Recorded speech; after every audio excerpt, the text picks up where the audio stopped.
Hi, I'm Vance, and I'm going to be doing my scenario on campus construction site. So first, I would observe that there's an injured person. I can hear them calling for help. So the first thing I would do is tell a bystander to call 911 and then assess the scene. I know that the patient has severed their leg from what looks to be a saw. So I would ensure that the saw is off and not going to harm me or further harm the patient. If the saw is still on, I would either find someone to turn it off or safely move my patient away from that saw so that I can help them. I would then obtain consent to help my patient. Can I help you? Yes. So then I would get a first aid kit, as it is a construction site, so they do have to have one. I would take the gloves from the first aid kit and put them on. The first thing I would do was take sterile gauze and try to control the bleeding from their severed limb by applying pressure with the gauze. And every time the blood would soak through the gauze, replace the gauze with a new sterile piece. If I can't control the bleeding, I would then apply a tourniquet 2 inches above the wound and optimally not on a joint. I would use the rod to tighten the tourniquet as tight as possible before securing the rod in place. I would then note the time and date that the tourniquet was applied and give that information to the paramedics.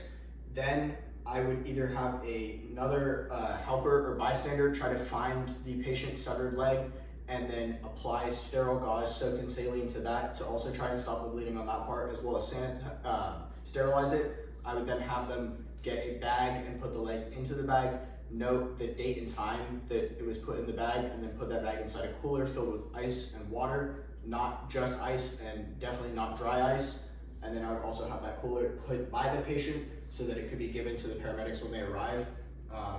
If another first responder was not available, I would find the leg myself and do those steps. However, I would first make sure to stop the bleeding from the patient's severed limb first, as it is more important than finding that limb.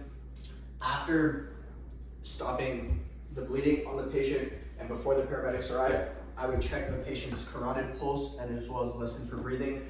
If I note that they have an elevated pulse and elevated breathing, I would then further check them for signs of shock, such as clammy, cold skin, or if they're starting to look pale. If I notice these symptoms, I would get something to try and cover them, such as a blanket to keep them warm. If they do go unconscious, but they're still breathing, I would then begin to perform CPR. And if I notice they're not breathing, I would perform CPR with respirations.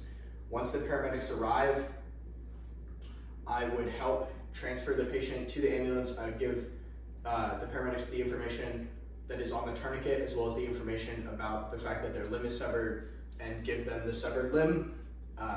The patient would then be transferred to the hospital for more advanced medical care. I would take off my gloves and wash my hands.